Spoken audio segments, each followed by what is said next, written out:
The show thinks it's being sneaky, but it's really not.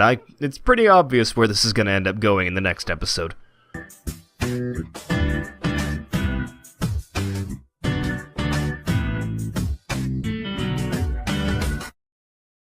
Hello everybody, my name is Meisterbloo, and today I took a look at episode 4, or pardon me, level 4 of Netoge, titled I Thought Her Secret Wasn't Going to Get Out. Which is a really odd title for this episode, given that that's not the main point of this episode. That's a tiny portion of this, really. This episode has a lot of flashbacks in it, a lot of talking about stuff that happened before the show actually started. Like, it opens up with a flashback of Rusian before he met them all after he made his proposal, and he went off on his own soloing, and then he tried going from guild to guild trying to find a guild to fit in, and he found some really hardcore ones that were like, we have all our characters have New Game Plus, we've all beat the game and then restarted with all of our stats and everything, and some of us have quit work and quit school just to play the game, and it's really funny to see that kind of thing popping up here. Even funnier is that Akko loves the idea of that guild, of quitting everything just to play the game. She like loves that concept. And we see that Akko's condition is starting to get a little worse, because when she's at a vending machine with Rusian, I keep calling him Rusian, that's not his real name, that's his game name, but I'm gonna call him that anyway, because that's what he's mainly called. She doesn't have her wallet, so she's like, I'll quickly sell stuff, and she starts like actually like trying to air mouse. Like, I can't open my inventory. It's like, you're not playing the game, Akko. So they bring that up in the club, and the teacher's like, look, I think maybe the best thing to do would be just cancel the club and stop playing video games altogether, and that might help. And they bring up, oh, would it, meow? And she immediately is like, I gotta go. And it's so mean that they're torturing her now that they know that she's Nekohime-sama. There's some other club shenanigans that happen, but they really aren't the main focus of the show. They're just kind of filler.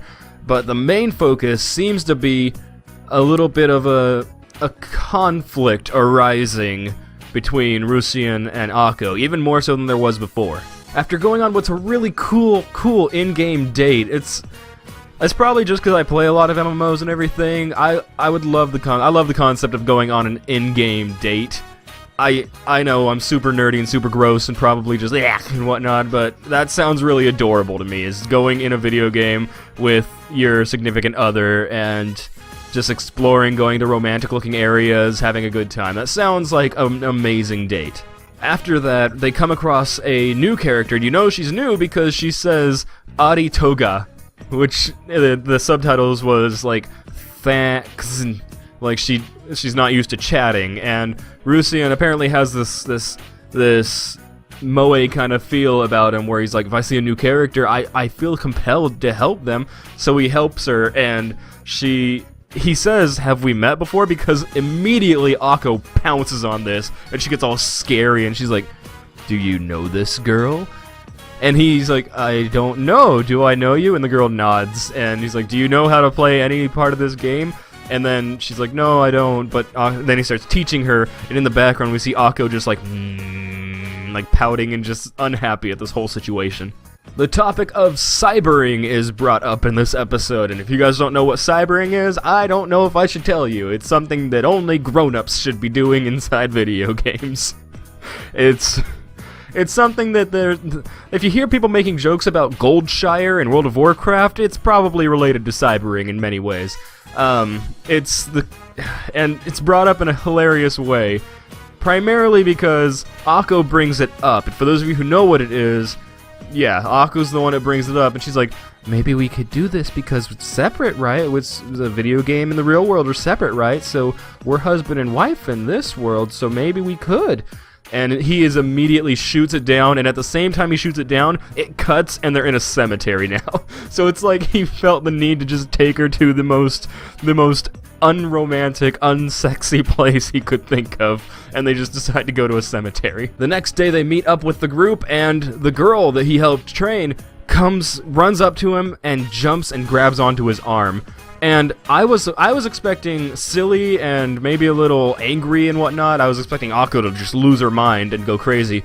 But no, they pulled a fast one on me. They started playing very sad music, and zooming in on her face, and she didn't go like crazy expressions or anything, and it's, oh no, they might actually do this and actually turn this into a thing. I thought this was just gonna be a funny moment, but no, it might turn out to be just a sad part of the show, and I honestly, I don't want to say I don't want that, because, yeah, you need sadness in shows and everything if you're trying to convey emotions sometimes, and I think this works a lot more than if they just turn it into a joke. I think my favorite part from this episode is that we get to see how Akko views the first time she met Rusian, and how he states that it is, which I'm assuming is the actual way, because it seems more realistic. She has this huge fantasy idea where she was being attacked, and she's like, oh no, they're coming after me!